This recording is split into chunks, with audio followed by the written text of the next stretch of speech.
नमस्कार दोस्तों, मैं शिवम कुमार स्वागत करता हूं आपका अपने YouTube चैनल जी के धमाल पे। दोस्तों, आज की क्लास में हम लोग महत्वपूर्ण विदेशी यात्रियों के बारे में देखेंगे और इसके साथ साथ हम ये भी जानेंगे कि इन्होंने कौन कौन से पुस्तकें लिखी थी। देखिए, विदेशी यात्री जो होते हैं इसका नाम हमें जल्दी नहीं याद हो पाता है। इसका रीज़न ये है कि हम उसे सिस्टमेटिक तरीके से नहीं याद कर पाते हैं।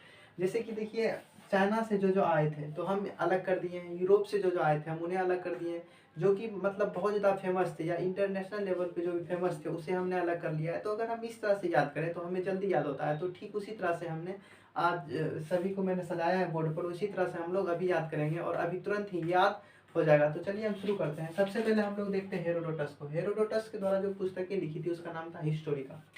क्या नाम था? हिस्टोरिका। हेरोडोटस ने जो पुस्तकें लिखी थी उसका नाम था हिस्टोरिका। हिस्टोरिका। इसके द्वारा जो पुस्तकें लिखी थी उसका क्या नाम था? हिस्टोरिका। प्लिनी ने जो पुस्तकें लिखी थी उसका नाम था नेचुरल हिस्टोरिका। Natural Historica. क्या नाम था? Natural Historica. हेरोडोटस ने कौन सी पुस्तकें लिखी थी? हिस्टोरिका। और प्लिनी ने कौन सा पुस्तक लिखी? Natural Historica. तो ये आपको याद रहेगा तो ये भी तुरंत याद हो जाएगा। और देखिए, उसके बाद आता है पेरिप्लस ऑफ द इरिथियंस। ये एक पुस्तक का नाम है, लेकिन इन्हें किसने लिखा है इस पुस्तक को, इसके बारे में किन्हीं को कुछ नहीं पता है। तो इसलिए हम इसके लेखक को कहते हैं अज्ञात। क्या कहते हैं? अज्ञात। यानी पेरिप्लस ऑफ द इरिथियंस पुस्तक के जो लेखक है उसका नाम नहीं पता है, तो हम लोग उसे क्या कहते हैं? अज्ञात। उसके बाद आता है टॉलमी। टॉलमी ने जो पुस्तकें लिखी थी उसका नाम था जियोग्राफिका। कौन सी पुस्तक थी? जियोग्राफिका। तो सबसे पहले हमने देखा हेरोडोटस को। हेरोडोटस ने जो पुस्तकें लिखी थी उसका नाम था हिस्टोरिका। उसके बाद हमने देखा प्लिनी को। प्लिनी ने जो पुस्तकें लिखी थी उसका नाम था नेचुरल हिस्टोरिका। उसके बाद हमने देखा पेरिप्लस ऑफ द इरिथियंसी, जिसको कि अज्ञात इसके लेखक का नाम है। उसके बाद हमने देखा टॉलमी को, जिन्होंने जो पुस्तकें लिखी थी जियोग्राफिका। अब हम लोग देख लेते हैं यूरोप को। यूरोप से कौन बनाए थे? यूरोप के एक थे मार्को पोलो। ये इटली के रहने वाले थे। कहाँ के थे? इटली के रहने वाले थे। और इन्होंने जो मार्को पोलो जो थे ये चीन की यात्रा किया था। कहाँ का? ये चीन की यात्रा किया था। चीन का यात्रा किसने किया था? मार्को पोलो ने। अब हम लोग देखते हैं मेगास्थनीज को। मेगास्थनीज जो थे इन्होंने इंडिका नामक पुस्तकें लिखी थी। कौन सी पुस्तक? इंडिका। इंडिका देखिए, भारत की अगर प्रशासन के बारे में किसी भी पुस्तक में सुव्यवस्थित रूप से अगर चर्चा की गई हो तो वो कौन सी पुस्तक है? इंडिका। इंडिका। और इन्हें किसने लिखा था? मेगास्थनीज ने इंडिका नामक पुस्तकें लिखी थी। ये सेल्यूकस निकेटर के साथ भारत आया था। किसके साथ? सेल्यूकस निकेटर के साथ भारत आया था। ये यही सेल्यूकस निकेटर है जो कि सिकंदर के साथ आए थे। और भी मतलब सेनापति उनके थे, तो हम सिकंदर की जब पढ़ेंगे उसमें डिस्कस करेंगे। अभी बस इतना जान लीजिए कि सेल्यूकस निकेटर के साथ ही मेगास्थनीज आए थे और इन्होंने एक पुस्तकें लिखी जिसका नाम था इंडिका। तो हमने दो यूरोप वाले को देखा, जो एक था मार्को पोलो और दूसरा था मेगास्थनीज। अब हम देख लेते हैं चीन से जो आए थे उसे। चीन के एक यात्री थे जिसका नाम था फाहियान, और इन्होंने जो पुस्तकें लिखी थी उसका नाम था फोक्योकी। फोक्योकी। फाहियान के द्वारा जो पुस्तकें लिखी गई थी उसका नाम क्या था? फोक्योकी। फाहियान जो थे ये चंद्रगुप्त द्वितीय के समय आए थे।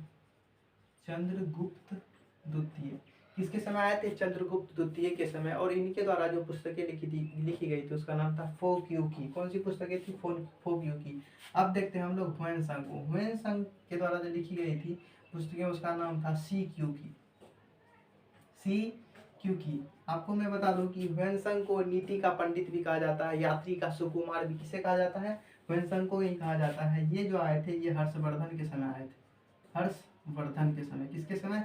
हर्षवर्धन के समय। ह से ह्वेनसांग और ह से हर्षवर्धन। और फाहियान के द्वारा जो पुस्तकें लिखी गई थी उसका नाम था फोक्योकी। फ से फाहियान, फ से फोक्योकी। तो इस तरह से आप याद रख सकते हैं। फाहियान ने जो पुस्तकें लिखी थी उसका नाम था फोक्योकी, और हर्षवर्धन ह्वेनसांग के द्वारा जो पुस्तकें लिखी गई थी उसका नाम था सीक्यूकी। हर्षवर्धन किसके समय आया था? ह्वेनसांग के समय। और फाहियान किसके समय? चंद्रगुप्त द्वितीय के समय। इत्सिंग जो थे ये इन्होंने बुद्ध भगवान के 400 बुद्ध भगवान की जो पुस्तकें थी विनय पिटक वगैरह जो हो गए, उनसे 400 फोटो कॉपी ये करवा के कहाँ ले गए थे? चीन ले गए थे। फोटो कॉपी उस समय मशीन तो नहीं था, ये अपने से लिखे थे। और 400 ऐसे ऐसे मतलब लिख कर कहाँ ले गए थे? चीन ले गए थे। अब हम देख लेते हैं कुछ मुस्लिम आए थे, उन्हें हम देख लेते हैं। तो मुस्लिम सबसे पहले आता है अलबरूनी। अलबरूनी का नाम आता है। अलबरूनी ने जो पुस्तकें लिखी थी उसका नाम था किताबुल हिंद। किताबुल हिंद। इन्होंने जो पुस्तकें लिखी थी उसका नाम था किताबुल हिंद। अलबरूनी के द्वारा जो पुस्तक लिखी गई थी उसका नाम क्या था? किताबुल हिंद। आलमसुद्दी जो थे ये भारतीय मानसून की खोज किया था। भारतीय मानसून की खोज, भारतीय मानसून की खोज किसने किया था? आलमसुदी के द्वारा भारतीय मानसून की खोज की गई थी। अब देखते हैं अब्दुल रज्जाक। अब्दुल रज्जाक के द्वारा जो पुस्तकें लिखी गई थी उसका नाम था मतला ए साहिन। मतला ए साहिन कौन सी पुस्तक थी? मतला ए साहिन। अब अब्दुल रज्जाक के द्वारा जो पुस्तक लिखी थी उसका नाम क्या था? मतला ए साहिन। अब्दुल रज्जाक, मतला ए साहिन 4-5 बार पढ़िएगा, याद हो जाएगा। अब हम देखते हैं इबन बतूता। इबन बतूता के द्वारा जो पुस्तकें लिखी गई थी उसका नाम था रेहला। कौन सी पुस्तकें थी? रेहला। मुस्लिम में को कितने आए थे? 4। अलबरूनी, आलमसुद्दी, अब्दुल रज्जाक और इबन बतूता।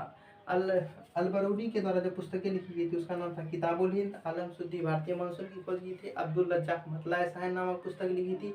और इबन बतूता जो थे वो कौन सी पुस्तकें लिखी थी? रेहला। तो इस प्रकार से जो जो भी मतलब महत्वपूर्ण विदेशी यात्री थे उनके बारे में मैंने आपको बताया। मिलते हैं हम लोग